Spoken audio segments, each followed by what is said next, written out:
जी अस्सलाम वालेकुम। अच्छा, आज हम सेक्शन 3 की एक और टाइप को डिस्कस करेंगे क्योंकि हम कंसिस्टेंटली सेक्शन 3 को ही डिस्कस कर रहे हैं। जैसे पहले हमने सेक्शन 3 ड्रॉप शिपिंग को डिस्कस किया था, फिर हमने सेक्शन 3 इनऑथेंटिसिटी को डिस्कस किया है, और आज हम section 3 business solution agreement link accounts को डिस्कस करेंगे कि अगर अकाउंट्स रिलेट हो जाते हैं या लिंक हो जाते हैं तो उनकी रीइंस्टेटमेंट कैसे पॉसिबल होती है।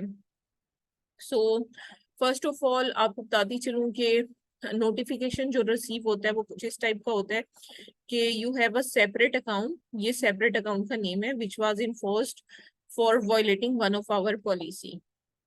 अब ये अकाउंट है जिसने पॉलिसी को वायलेट किया है। As a result you may no longer use Spark Mart LLC selling account to sell on amazon.com।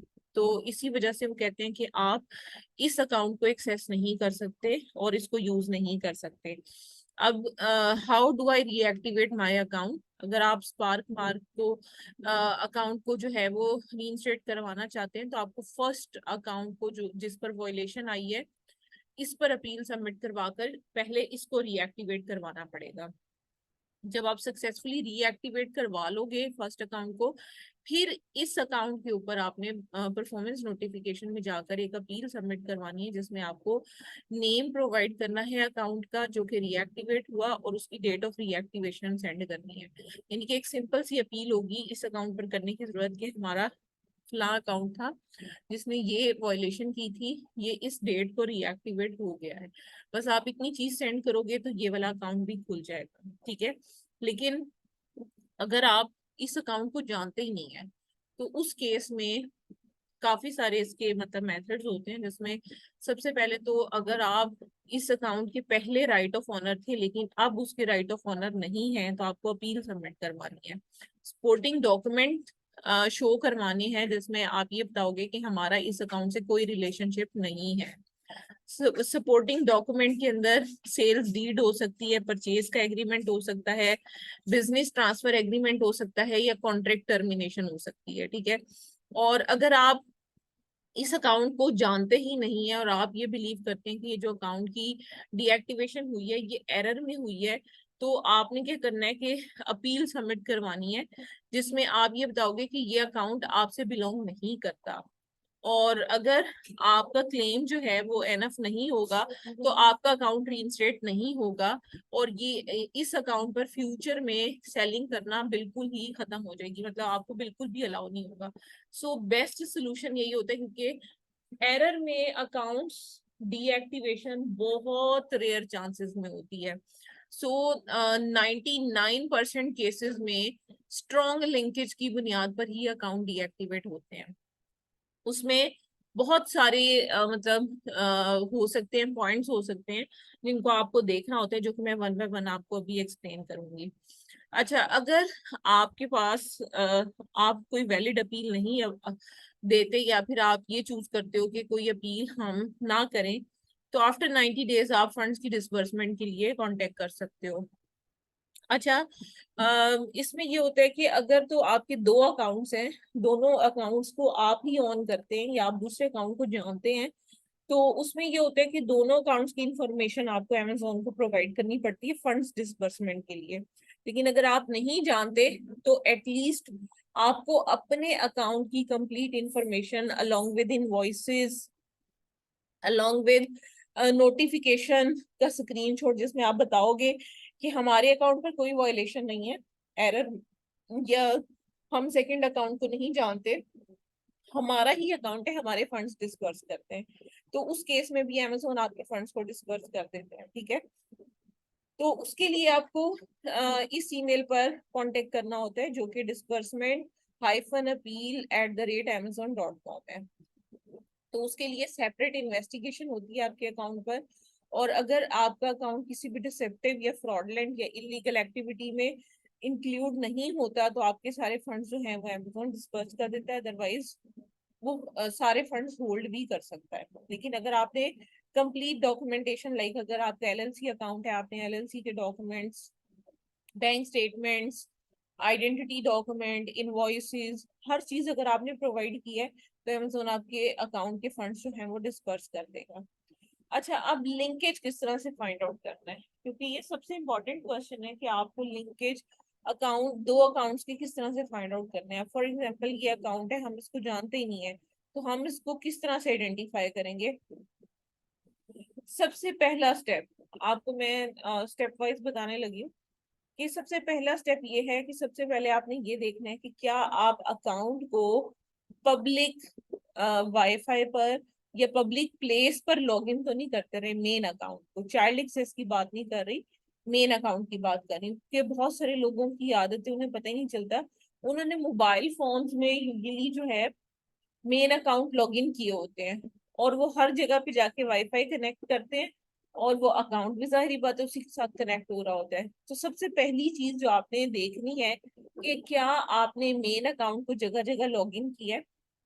अगर आपने नहीं किया तो क्या कभी, अगर आपके अकाउंट पर कोई वर्चुअल असिस्टेंट काम कर रहा है, कोई वीए है आपका, तो आपने देखना है कि उस वीए को आपने कभी मेन अकाउंट की क्रेडेंशियल्स शेयर तो नहीं किए। यानी कि कोई इशू आया है, कोई मसला, और उसने कहा कि भैया आप दे दो, ठीक है। तो अगर आपने कभी बीए के साथ कोई भी डिटेल शेयर की है, तो पहला स्टेप आपका ये है कि आपने बीए से बात करनी है। क्योंकि मोस्ट ऑफ द टाइम ये होता है कि वो लोग ऐसे लैपटॉप पे आपका अकाउंट लॉगिन कर देते हैं जहां पर पहले कोई अकाउंट क्रिएट हुआ होता है। तो वो क्रिएटेड अकाउंट में अगर मसला आता है तो आपका अकाउंट उसके साथ लिंक हो जाता है, क्योंकि आपका मेन अकाउंट भी उसी लैपटॉप पर ओपन हुआ होता है। तो ये चीज भी हो सकती है, ठीक है। सबसे पहली चीज, पब्लिक वाईफाई और पब्लिक प्लेसेस पर आपने तो नहीं लॉगिन किया। आपने नहीं किया तो फिर आपने अपनी इंफॉर्मेशन अकाउंट की किसी को शेयर तो नहीं की लॉगिन करने के लिए। अगर की है तो फिर उस पर्सन से इन्वेस्टिगेशन आपकी स्टार्ट होगी, ठीक है। अच्छा, जितने भी ये लिंकेज के केसेस होते हैं ना, इसमें 80% केसेस में लोगों को पता होता है दूसरे अकाउंट का, और समझे कि 10 to 20% लोग ऐसे होते हैं जिनको नहीं पता होता। तो ऑब्वियसली जिनको नहीं पता उनके लिए इन्वेस्टिगेशन करने का तरीका और है, जिनको पता है उनको तो पता ही है ना, वो आपको दूसरे अकाउंट पे वायलेशन बता देंगे, फिर आप देखोगे दूसरे अकाउंट से वो वायलेशन हट सकती है या नहीं, ठीक है। तो जैसे अभी मेरे पास रिसेंट एक केस आया था, उसमें इस तरह से था कि एक ही क्लाइंट के 3 अकाउंट थे। एक एलएलसी पे बना हुआ था, एक एलटीडी पे बना हुआ था, एक इंडिविजुअल बना हुआ था। अब पहले तो वो कहे कि मेरे 2 अकाउंट आपस में लिंक हुए हैं। जब मैंने सारे नोटिफिकेशन सारी चीजें देखी तो एक तीसरा अकाउंट भी निकल आया, वो कहता हाँ ये तीसरा भी मेरा है। अच्छा, तीनों ही लिंक होकर आपस में डीएक्टिवेट हुए हुए। फिर हमने उससे ये पूछा कि आप ये बताओ कि सबसे पहले कौन सा अकाउंट क्रिएट हुआ था, उसने वो बताया। फिर हमने देखा कि वॉयलेशन किस अकाउंट पर है, वो पहले अकाउंट पर ही थी। अब उस पहले अकाउंट की वजह से दूसरा और तीसरा अकाउंट भी डीएक्टिवेट हुआ हुआ था। फिर हमने देखा कि पहले अकाउंट पर क्या वॉयलेशन है, क्या हम उसको रीइंस्टेट करवा सकते हैं। अगर तो सेक्शन 3 ड्रॉप शिपिंग लगा है तो फिर तो वो नहीं खुल रहा यूएसए की मार्केट में, तो फिर ऐसे केसेस को हमें ड्रॉप करना पड़ता है। और अगर कोई वेरिफिकेशन का मसला है, कोई ऑथेंटिसिटी का मसला है, या कोई भी इस तरह का इशू है, आपने उसको देखना है, ठीक है। आपने चेक करना है कि वो अकाउंट क्यों डीएक्टिवेट हुआ है। फिर आपने सिर्फ फर्स्ट अकाउंट के ऊपर वर्किंग करनी है। जो सेकंड और थर्ड अकाउंट है उस पर कोई वर्किंग करने की जरूरत नहीं है। सिर्फ जो मेन अकाउंट जिस पर वॉयलेशन आई है, जैसे ये रहमान खान एलएलसी है, तो इस एलएलसी पर जो वॉयलेशन आई है, आपको सिर्फ इस वॉयलेशन को रिमूव करवाने की जरूरत है। आप इस अकाउंट के ऊपर से वॉयलेशन हटवाएंगे, खत्म होगी, रिएक्टिवेट होगा, रीइंस्टेट होगा अकाउंट, देन आप बाकी सेकंड और थर्ड पर ये अपील करोगे कि हमारा पहला खुल गया, फिर वो दोनों भी खुल जाएंगे, ठीक है। या वो अगर एक ही है तो वो भी खुल जाएगा, ठीक है। अच्छा, ये चीज हो गई। अब सेकंड सिनेरियो की तरफ आ जाएंगे कि क्लाइंट को पता ही नहीं है सेकंड अकाउंट का, तो उसकी इन्वेस्टिगेशन में आपको बता रही थी, पहले पब्लिक प्लेस, फिर आपने वीए या किसी को भी अगर आपने अपनी लॉगिन डिटेल्स शेयर की हैं वो देखें। और मतलब जो थर्ड स्टेप पे आता है वो आपकी सेंसिटिव इंफॉर्मेशन होती है। सेंसिटिव इंफॉर्मेशन में भी बहुत सारी चीजें आती है, लेकिन उससे पहले आपको ईमेल भी चेक करनी होती है, क्योंकि समटाइम ये होता है कि जैसे वीए ने अगर आपके अकाउंट को अपने पास लॉगिन किया, मेन अकाउंट को, और क्योंकि वीए जाहिर बात है उस अकाउंट के लिए भी काम कर रहा होगा, आपके लिए भी कर रहा होगा, तो दोनों पे हो सकता है ईमेल भी सेम हो, तो एक और लिंकेज मिल जाता है, क्योंकि अकाउंट की जो लिंकेज है वो दो या दो से ज्यादा लिंकेज जब तक नहीं होती तब तक Amazon अकाउंट डीएक्टिवेट नहीं करता।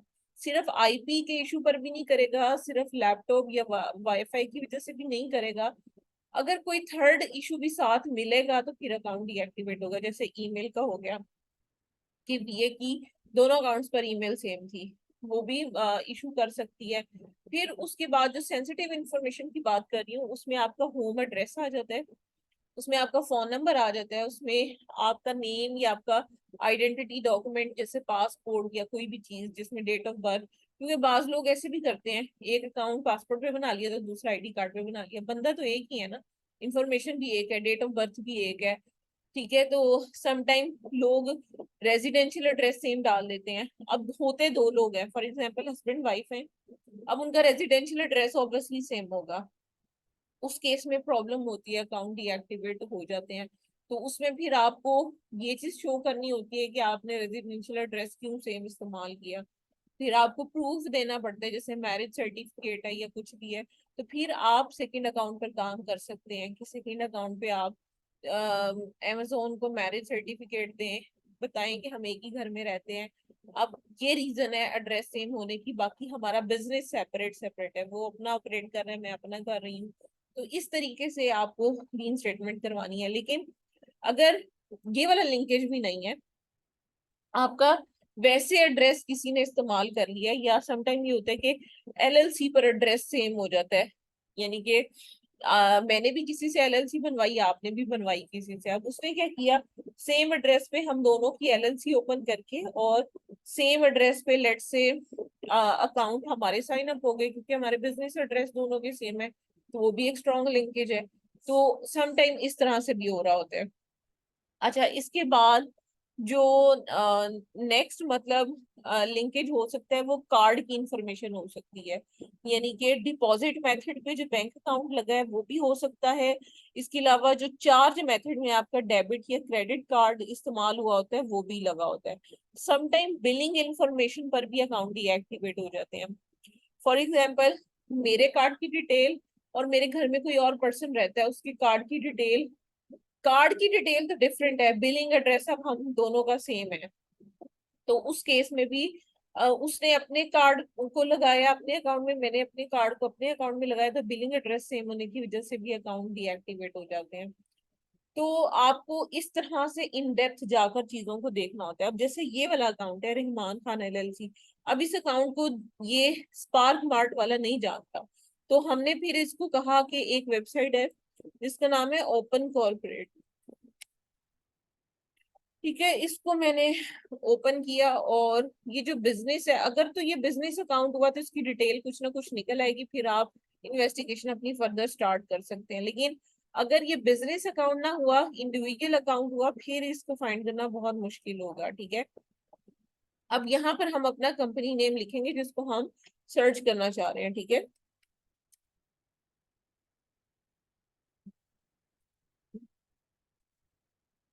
इसको सर्च कर लेंगे। अब देखें, ये एलएलसी आ गई है।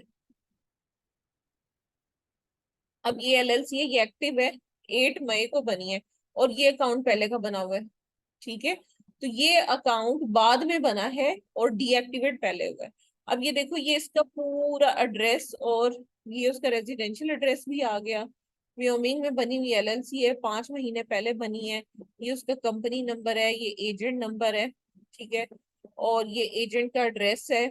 उसके बाद यहाँ से आपको पता चल सकता है कि एड्रेस तो नहीं कहीं सेम हुआ, ये एजेंट का एड्रेस है। ठीक है, लेकिन हमें अपना बिजनेस एड्रेस चेक करना है, तो उसके लिए व्योमिंग की आप वेबसाइट पर जाओगे, ये वेबसाइट का लिंक है, वहां पे जाके इनकी एलएलसी का डॉक्यूमेंट डाउनलोड करोगे, फिर अपना और इनका एड्रेस मैच कर लोगे। लाइक इस तरीके से आपकी इन्वेस्टिगेशन होती है। तो आप जो है जब आपको ये पता चल जाए कि सेकंड बंदा है क्या कौन सा, और तो उसके अकाउंट को लोकेट अगर आप कर लेते हैं तभी अकाउंट रीइंस्टेटमेंट पॉसिबल होती है, अदरवाइज अकाउंट रीइंस्टेट करवाना बहुत मुश्किल होता है। तो अकाउंट को लोकेट करवाना कंपलसरी पार्ट है, उसके बगैर अकाउंट रीएक्टिवेट नहीं होता। अब देखो, यहाँ से डिपॉजिट मेथड आप चेक कर सकते हो दोनों अकाउंट्स का। अकाउंट इन्फो में जाके यहाँ पे चार्ज मेथड, ठीक है, उसके बाद बिजनेस एड्रेस, फोन नंबर यहाँ से मैच कर सकते हो। समटाइम रिटर्न एड्रेसेस अगर सेम आ जाए तब भी मसला होता है, तब भी समटाइम जो है वो हो जाता है। तो अगर आपका किसी 3PL के साथ एग्रीमेंट है तो वो एग्रीमेंट फिर आप शेयर करते हो, अगर रिटर्न एड्रेस आपका सेम आ रहा हो तो फिर अमेजोन को आप जस्टिफिकेशन दे सकते हो, लेकिन अकेले रिटर्न एड्रेस पर अकाउंट डीएक्टिवेट नहीं होता, ठीक है। इसके अलावा शिपिंग सेटिंग बाकी कोई चीज ऐसे मैच करने वाली नहीं है यहाँ से। बाकी वही बात है कि name, date of birth, identity document, card, उसके बाद समटाइम लोग ये भी करते हैं, कुछ देर के लिए कार्ड लगाया किसी का, बाद में फिर अपडेट कर दिया, कहते हैं अब तो हमने अपडेट कर दिया हुआ, लेकिन वो रिकॉर्ड में बैकएंड पर रह जाता है कि ये कार्ड किसी और अकाउंट में भी इस्तेमाल हुआ हुआ है, तो यहाँ से भी प्रॉब्लम आती है। उसके अलावा बिजनेस एड्रेस, फोन नंबर मैंने आपको बता दिया, बीए की ईमेल बता दी जिस पर चाइल्ड एक्सेस बनी होती है। इसके अलावा ओटीपी के लिए या वेरिफिकेशन कोड के लिए कोई भी अगर मेन अकाउंट में कोई भी डिवाइस या कोई भी चीज ऐड होती है उससे भी प्रॉब्लम हो सकती है। इसके अलावा लास्ट थिंग, पब्लिक वाईफाई या पब्लिक डिवाइस पर अगर अकाउंट लॉगिन किया हो, क्योंकि कुछ लोग ऑफिस में भी लोग ओपन करते हैं अमेजोन के अकाउंट को जाकर चेक करने के लिए, वो भी पब्लिक ही कंसीडर होता है।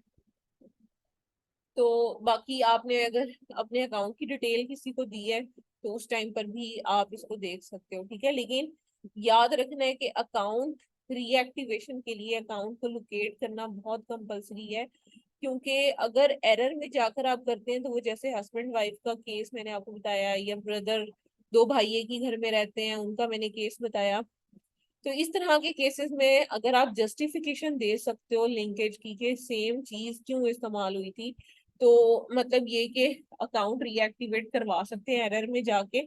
अदरवाइज फर्स्ट अकाउंट की रीइंस्टेटमेंट कंपलसरी है, जब वो रीइंस्टेट होगा फिर सेकंड अकाउंट रीइंस्टेट होगा। बाकी फंड्स का मैंने आपको बता दिया कि जो मेन अकाउंट है जिस पर वायलेशन हुई है उसके साथ जो लिंक अकाउंट है, अगर दूसरे अकाउंट का नहीं भी पता चलता तो फंड्स डिसबर्समेंट पॉसिबल है।